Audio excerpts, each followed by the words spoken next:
There's a moment on a wet hillside that still stops me, and I've been keeping sheep a long time. The crouch, that low, flattened stalk across the grass, one paw hovering, the whole body gone still, two eyes locked on a ewe 40 yards out. Watch that in a park and it looks like a clever dog doing a clever trick. What you are actually watching is a wolf hunt, with the ending surgically removed. I'm Elias Merrick. I train dogs and farm sheep. And today I'm giving you 18 things about Border Collies that owners almost never get told, including 2 that could save your dog's life. One of them on an ordinary trip to the vet. One that changes how you read your dog's tail, and one about a Border Collie in South Carolina who learned more words than the average 3-year-old. A few of these will sting if you already own one. The ones that sting are usually the ones worth knowing. Start with the crouch, because it explains almost everything else. Number 1. The stare is a hunt that was never allowed to finish. A wolf working an elk runs the full ladder.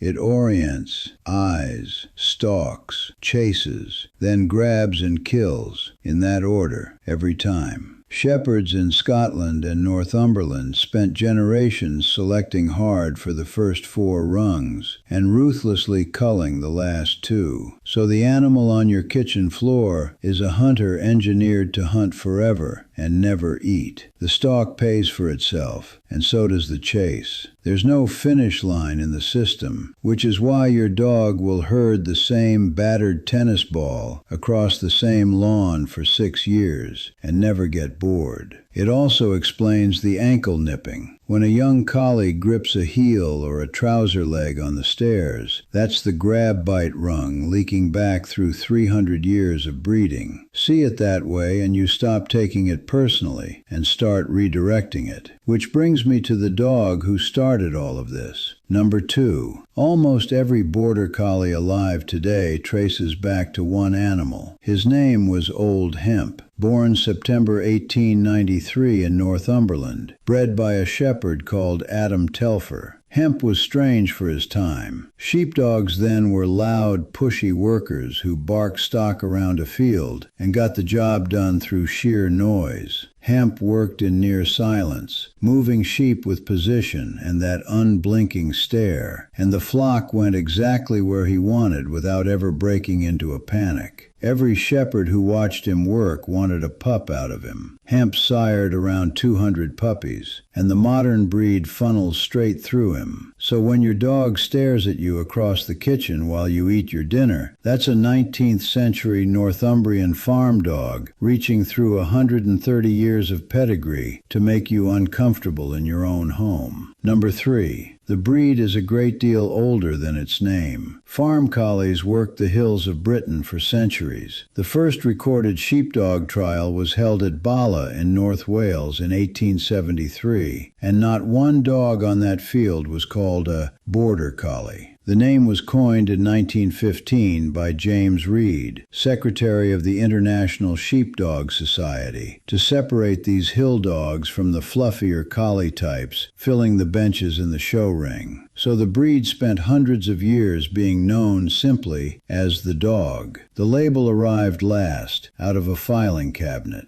Number 4. This is one of the only major breeds registered on what it can do, rather than what it looks like. The International Sheepdog Society, founded in 1906, registers on working ability at trials on open hill ground. Nobody there has ever cared about your dog's ear set. The American Kennel Club didn't recognize the breed until 1995, and a great many working breeders fought it on a blunt argument. The moment you judge a working dog on appearance, you start breeding for appearance. 30 years on, you can see that split in the flesh. Show lines run heavier, fluffier, broader through the head. Working lines are lighter, rougher in the coat, and considerably more intense about everything. Neither is wrong, but buy a dog bred to win trials on a Welsh hillside. Ask it to be a calm, flat companion, and you've written the wrong job description for a perfectly good employee.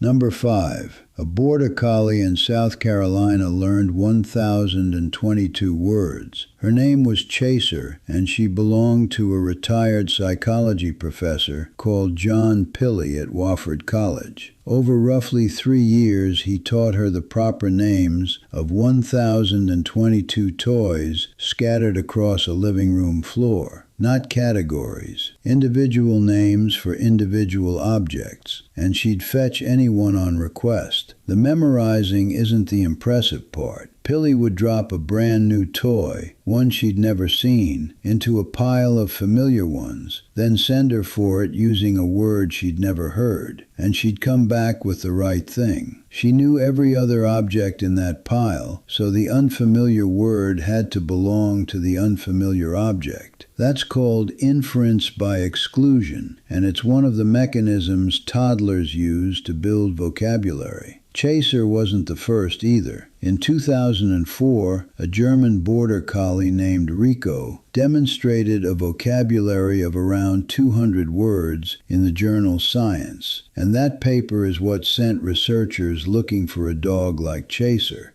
Number 6. That smartest breed in the world ranking does not measure what you think it measures. The ranking everybody quotes comes from the psychologist Stanley Coren, and Border Collies sit at the top of it. The criteria were narrow. A dog that understands a brand new command in under 5 repetitions and obeys a known command first time at least 95% of the time. So what that list measures is how fast a dog takes instruction. It says nothing about independent problem solving, emotional intelligence, or whether the animal is pleasant to live with. And I'll say the unpopular part out loud because I watch it play out every week. High trainability is not the same thing as easy. A dog that learns in 3 repetitions learns the wrong lesson in 3 repetitions too. Every bad habit your collie has, it picked up at exactly the speed it learned to sit. Number 7. You cannot exercise a Border Collie into being tired, not long term. This is the most expensive misunderstanding in the breed, and I watch owners walk into it every year. The dog's restless, so they add a run. Restless again, so they add another. 2 years later, there's a canine athlete in the house, needing 3 hours of hard cardio to reach baseline, and a family calendar built around a dog's training schedule. Physical conditioning responds to load. Every long sprint after a ball across a playing field is another gym session for an animal already fitter than you. There's a chemistry side too. After a big burst of chasing and adrenaline, the stress hormones circling that dog's system take hours to clear. So the zoomies at 9 at night are usually a dog who never came down off the last walk. What actually settles them is nose work and problem solving. Scatter a handful of kibble through long grass. Hide things behind the furniture. Teach something new and difficult. 20 minutes of that will flatten a collie in a way an hour of ball throwing never will. And there's a signal on the dog that tells you the moment you cross that line. Number 8. The tail is a gauge, and almost nobody reads it. Watch a good working dog on sheep. The tail stays low, loose, tucked in behind the hocks and barely moving. That's a dog thinking, calculating, in full control of itself. Now watch that tail lift and start flagging above the line of the spine. That dog has tipped into raw arousal, and the thinking part has gone offline. Out on the hill, that's the moment a shepherd stops the dog dead, because whatever it does next will be a mistake. Your dog in the park runs the same system on identical wiring. If you take one piece of body language away from this video, make it that one. Low tail, thinking dog, flag tail, and you have about 4 seconds before your recall stops working.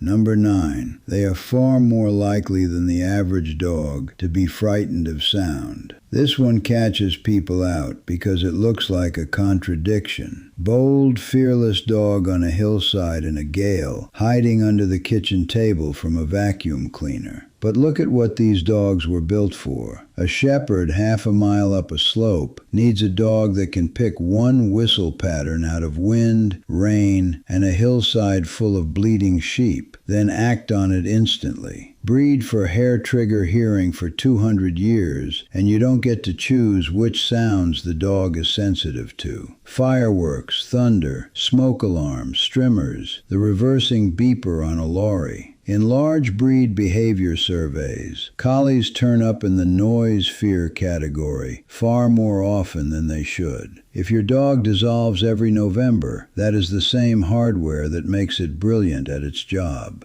Number 10. There is an actual working language, and it's a few hundred years old. The commands on a British hill farm are near universal. Come by sends the dog clockwise around the flock. Away to me sends it counterclockwise. Walk on drives it forward into the sheep. Lie down is the break, and the most important word in the vocabulary. And that'll do means the work is finished. Come back to me. Every one of those has a whistled equivalent, because a human voice doesn't carry across a valley in a westerly wind, and a shepherd's whistle does. A good trial dog will take direction at over half a mile from a person it can barely see on the skyline. Your pet collie has that same receiver in its head, switched on, entirely unused, listening to you say no for the 4th time this morning.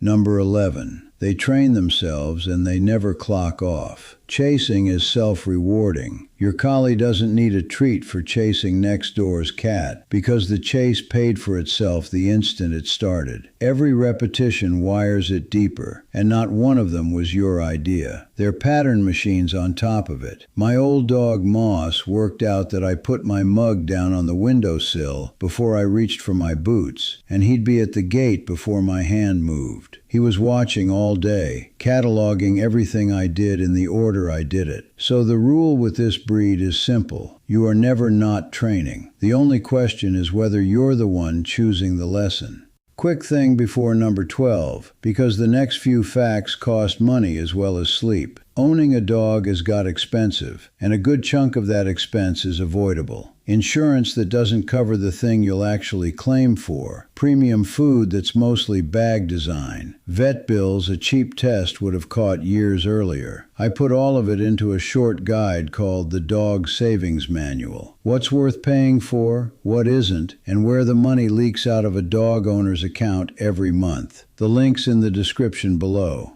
Right, number 12, and this is the one I'd most like every collie owner to hear. Number 12. Some Border Collies carry a genetic mutation that turns ordinary medication dangerous. It's called MDR1, and it affects a protein that works like a bouncer on the door of the brain, keeping certain drugs out. A dog with 2 copies of the faulty version can react severely to a standard dose of a common medicine. Some worming and parasite treatments containing ivermectin, loperamide, the anti-diarrhea tablet in half the bathroom cupboards in the country. Certain sedatives and anesthetics used in routine surgery, including a neutering. The mutation is far more common in rough and smooth collies, but it exists in Border Collies too, and the danger is the timing. Your dog looks completely healthy right up until the afternoon somebody gives it a normal dose of a normal drug. The test is a cheek swab. You do it once in the dog's lifetime, and the result goes on the front of the vet file, where a locum can see it at 8 on a Sunday morning. That's the cheapest insurance in dog ownership. Number 13. There's a collapse syndrome named after the breed. Border Collie collapse. It shows up in dogs that are fit, healthy, and in their prime. Usually 5 to 15 minutes into intense, high-excitement exercise, repeated ball retrieves in a hot park, an agility run, hard work on stock in warm weather. The dog goes disoriented, the gait turns wobbly and drunken, the hind legs stop coordinating, and sometimes the dog goes down in the grass. Most recover inside half an hour with no lasting damage. Researchers at the University of Minnesota have spent years on the genetics of it, and it appears to be distinct from ordinary heat stroke. That distinction matters because owners misread it constantly. They see a dog go down on a warm day, assume heat, and run the same routine next weekend because the dog seemed fine afterwards. This is also where that never-quit temperament turns against them. A Labrador flops into the shade when it's had enough. A Border Collie works straight past the point where its own body is telling it to stop. That drive is a beautiful thing on a hillside in October. It's dangerous in a park in August. Number 14. Most of the serious inherited conditions in this breed can be tested for before you ever hand over money. Collie eye anomaly, a malformation of the tissue at the back of the eye. Trapped neutrophil syndrome, which leaves puppies with an immune system that can't defend them. Neuronal ceroid lipofuscinosis, a neurological condition that's invariably fatal in young dogs. All three have DNA tests, and all three are avoidable through informed breeding. So when you're buying a puppy, don't ask whether the parents are healthy. Every breeder on earth says yes to that. Ask to see the test certificates for both parents, by name, with results printed on them. A good breeder has that folder ready on the kitchen table and is pleased you asked. A bad one gets vague or offended, and either reaction tells you what you need to know. And while you're looking at that litter, there's one word in the advert that should end the conversation. Number 15. If a breeder is advertising rare colors, walk away. Border Collies come in merle, that mottled marbled coat pattern, and it's genuinely striking to look at. But breed two merles together, and roughly a quarter of that litter inherits a double dose, and those puppies are frequently born deaf, blind, or both, often with severely underdeveloped eyes. It's entirely preventable and entirely predictable, which means anybody doing it either doesn't understand their dogs or doesn't care. The tell is nearly always the marketing. Exotic color names, rare this and exclusive that, prices well above the going rate, a listing stuffed with photographs of the puppies instead of paperwork on the parents. Working shepherds have a saying about this that I've always liked. A good dog can't be a bad color.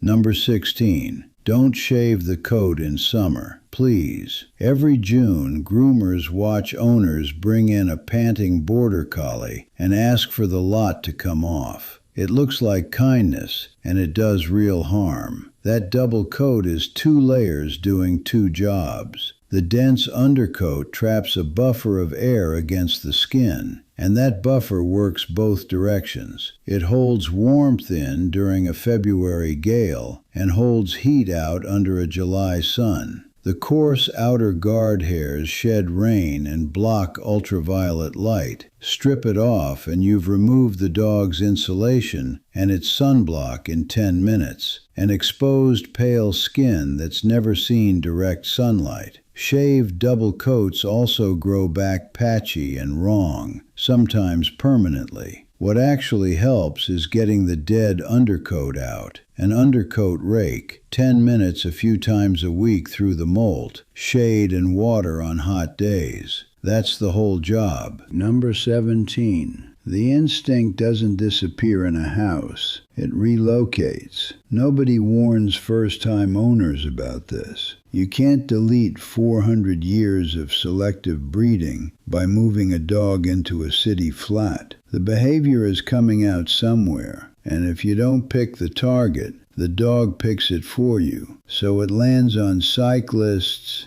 joggers, cars going past the front window, the vacuum cleaner, and skateboards. And most awkwardly, on children, because children run in unpredictable bursts and squeal, a near-perfect imitation of a panicking lamb. A collie circling shrieking kids at a birthday party and gripping gently at their heels is doing its job on the only livestock available. Suppressing that gets you nowhere. Substituting for it works. Give the dog a real outlet with rules attached. Tribe ball, a herding ball in the garden, scent work, agility, or genuine stock work if you can get to it. A collie with a job is a completely different animal to a collie with a hobby. Number 18. They never really retire. Border Collies are long-lived for their size and stay switched on well into old age, which is why you'll find them working at airports around the world, running the grass beside the runways to clear geese and gulls off the approach paths. The birds see a stalking predator moving low through the grass and leave the area entirely, instead of scattering up and circling back down. On farms, you see the same thing smaller. The old dog who can't manage a full day on the hill, riding up on the back of the quad, sent out for one short job on one small group of ewes and coming back satisfied. The shepherd doesn't need the help. The dog does. Look at the whole list, and one pattern runs through every item on it. The stare across the kitchen, the ear that flinches at a smoke alarm, the tail that lifts a second before the recall fails, the drive that overrides the dog's own body temperature in a hot park. All of it is a working animal doing exactly what it was built to do, inside a house that has no sheep in it. That's also why so many Border Collies end up in rescue kennels between 8 and 18 months old. The owners aren't cruel, and they aren't lazy. Nobody warned them that the cute, stalking puppy was going to grow into a colleague who expects to clock in every morning. Know that going in, and this is one of the most rewarding animals you'll ever share a life with. Don't, and it's the hardest. The job isn't something they do, it's most of who they are. So, 3 things worth doing this week. Find your dog's health test certificates, and if you haven't got them, book the swab. Watch the tail on your next walk and learn where your dog's line sits. Swap one ball session for 20 minutes of nose work in long grass. If the money side of dog ownership is what's biting, the dog savings manual is linked in the description below. It's the shortest route I know to spending less and getting more dog for it. Subscribe if you want the rest of what I've learned the slow way. Standing in the rain in the wrong coat. There's a full breakdown coming on how to teach a proper off switch, the one skill that turns a Border Collie from exhausting into extraordinary. That'll do.